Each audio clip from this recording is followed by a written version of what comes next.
Hi, Sycra here, and I'm going to be showing you today how to draw poses with purpose.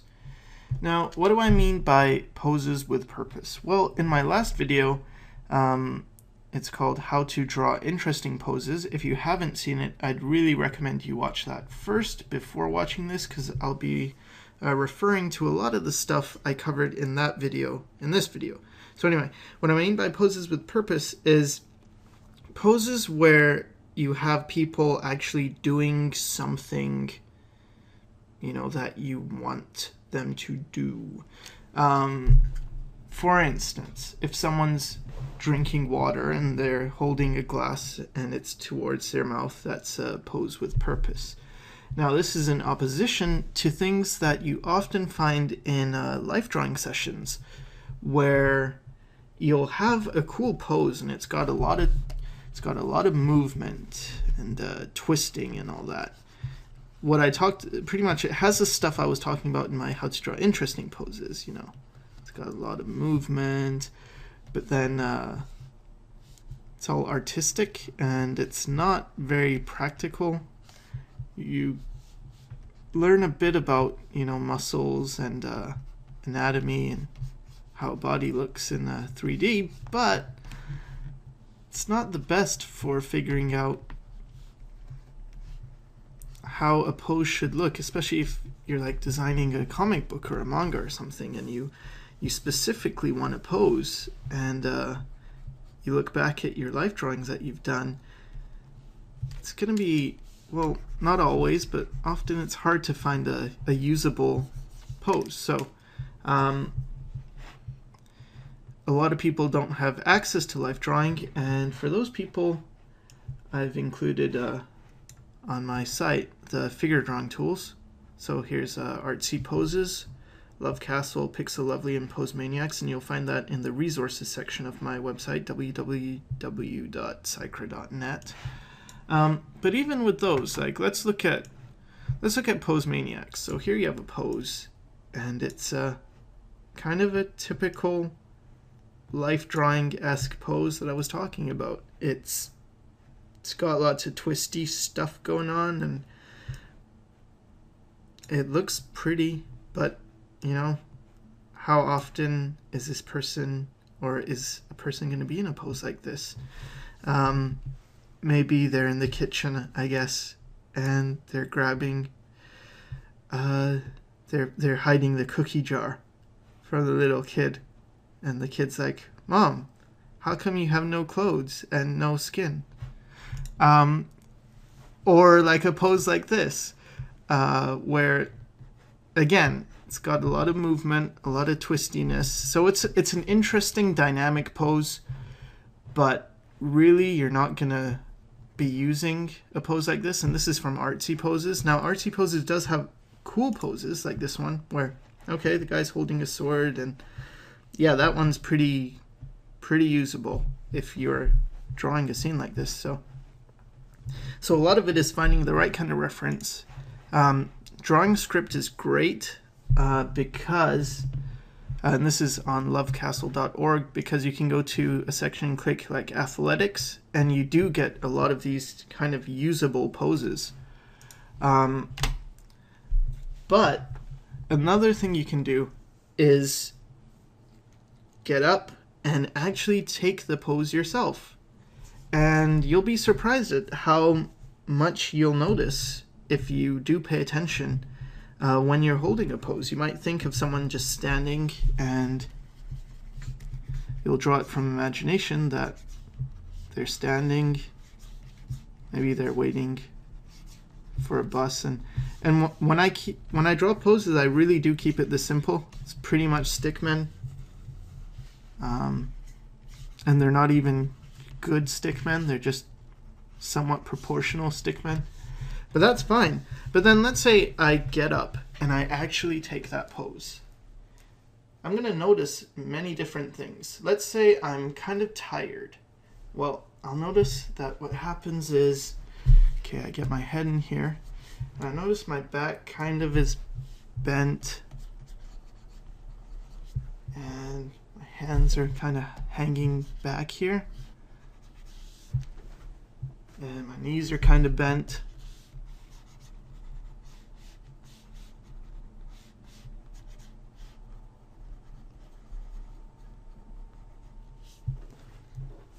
And there, like, this pose has so much more personality in it now. Right? He's kind of, I was looking down a bit, and you take the stick guy, you build your pose, and then on top of that goes all the other, you know, the goodies, the detail and all that. So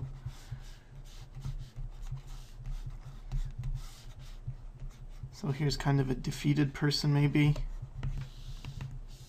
and it's just a lot more interesting. And then you can also think about those things like twisting things and getting rid of asymmetry.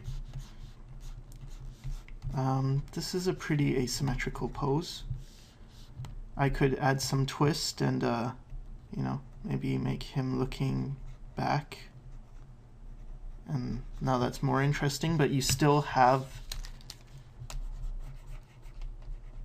the important part, the main general pose. You have this kind of, these lines and this gesture going on.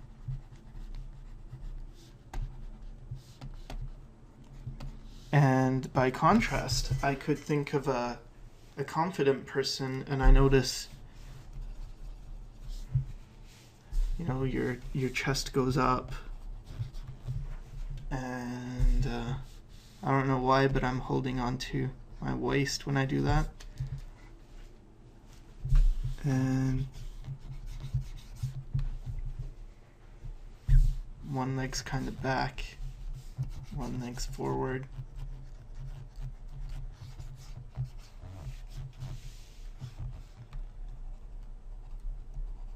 Head's kind of looking up. So, I mean, both these guys are standing, but they're telling completely different stories. And that's just because I actually acted it out instead of just sticking with what my imagination could come up with, which is just a guy standing, and I'm really not thinking about the rest. Now, you might look at all these scribbles and think, well, that looks like crap. But it's just a starting point. So for instance, let's take this pose from Love Castle and just scribble it out. So I have his head, and now I notice how his back kind of goes through his head. Like, a lot of his head on the page is inside his body, if that makes sense. And then there's like this big movement of his arm going this way, in this direction, and then his legs going that way, you know. And I talk about this in my how to draw gestures video, so yeah, and you might want to check that out. So I can get like the scribbliness down of he's doing that, and he has an arm back here, his legs coming forward, and this one's going back. And now I can even push that further. So I'm going to really exaggerate how much, you know, you have this squishness of his body in here, and it's bending, and you have this leg coming forward. Really want to exaggerate that movement in this direction. So I'm going to take this shoulder and move it a bit higher, and this one a bit lower. And again, it's things like the twist and all that. Like, I'm thinking of them, but it's not just done in such a way that it's completely contrived. It's not going to be a pose that you couldn't imagine someone realistically doing. And I had, in this one, the hand kind of goes around here. I'm just going to push it so I get just more energy, and take this leg out.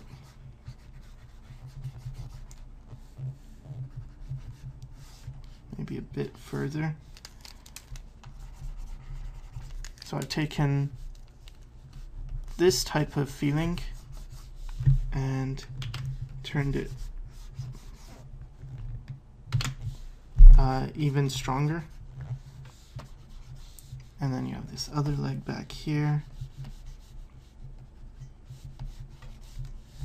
And okay, so here you have your really scribbly stuff, and it looks like a mess.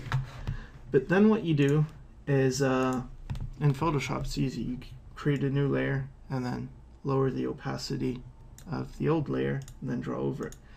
In traditional media, and I do draw every day with a pencil and a sketchbook drawing, you know, not just on a tablet. Because tablets aren't drawing. If you're drawing on a tablet, it's not drawing. You gotta be drawing on pencil and paper. I don't want to see none of that digital stuff. It's too easy. You press the render button and it's all done for you. But anyway, so yeah. So if I'm drawing in my sketchbook with a pencil and eraser, I'll take, you know, the kneaded erasers? Like, mine's gray and it's kind of like, it comes like a little rectangular thing like this. And then I'll squish it up and it's this gummy type of squishy thing. Anyway, I use my hands and I flatten it so it's kind of like that. It kind of looks like a condom. It's kind of like that, squishy and round, and then flat. And then I'll just lightly go over the whole drawing, and it lightens all the lines really nicely. It doesn't make them disappear, it just lightens them. And yeah.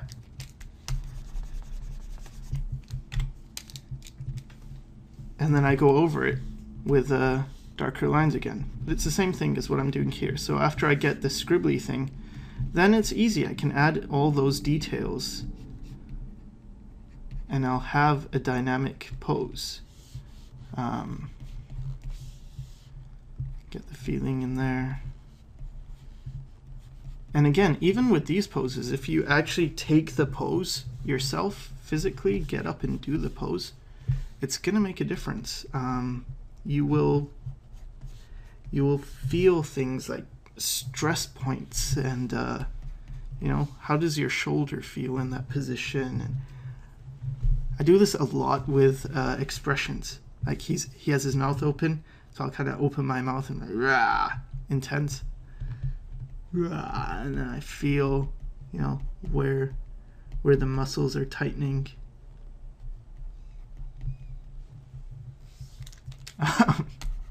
Anyway, so yeah, you can make this all pretty, and it doesn't have to be realistic. For instance, okay, I have this scribble, right? And I could do this and go all realistic and get him looking the way he does in the reference. But because it's so rough, and because you are working from, yeah, just this really rough, scribbly thing, you could easily just turn this into like a cartoon character.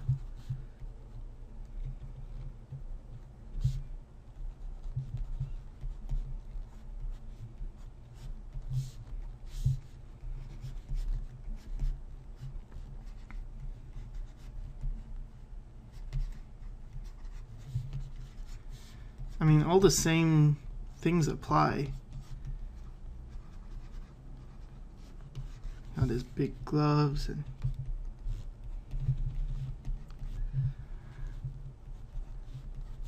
I don't know. It's a pretty lame cartoon character, but get the idea, right? Like, could go anime, and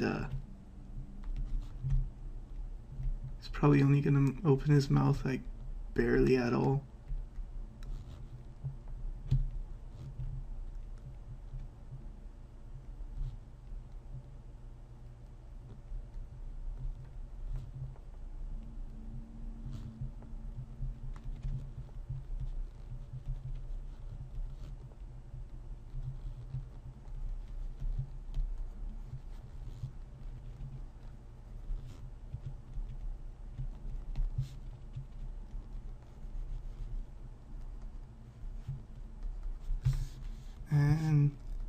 Guess he'd be like throwing a Pokeball.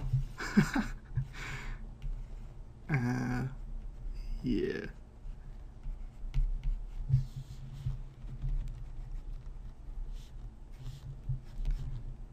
But anyway, my point is that starting all rough and sketchy and loose and having purpose to your images, it's not just a thing that only works for realistic drawings, or it really can work for anything, any style. So yeah, that's my point.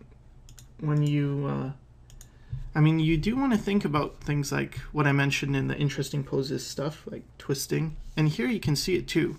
His head's kind of at an angle facing up, and then his shoulders are doing this kind of thing, and his hips are doing this kind of thing.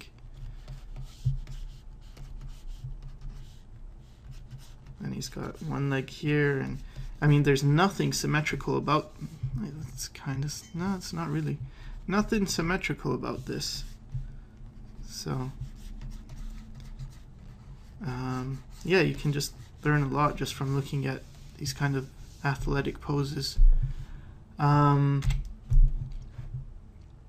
then doing it yourself, good to do that. And another thing to imagine, if you're looking for an interesting pose, is close your eyes and imagine like a movie set, and your characters that you want to draw are the actors, and you're the director, and you got the camera, and you're moving around, and visualize moving until you see a cool shot.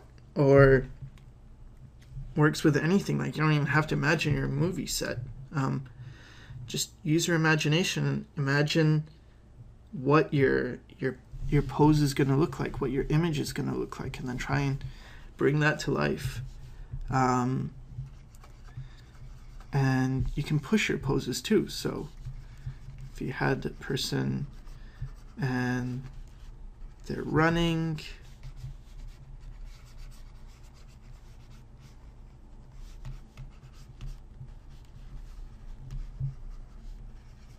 so here's my running stick figure guy.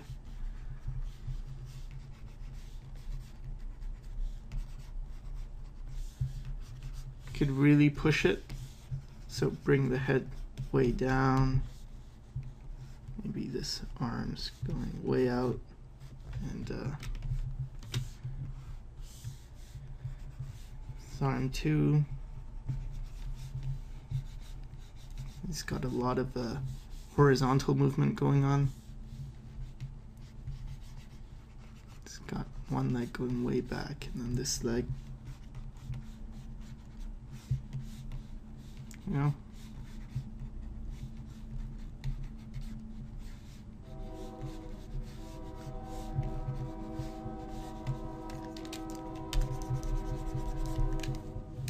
And that's a train horn. You know what that means? That means it's time to wrap up.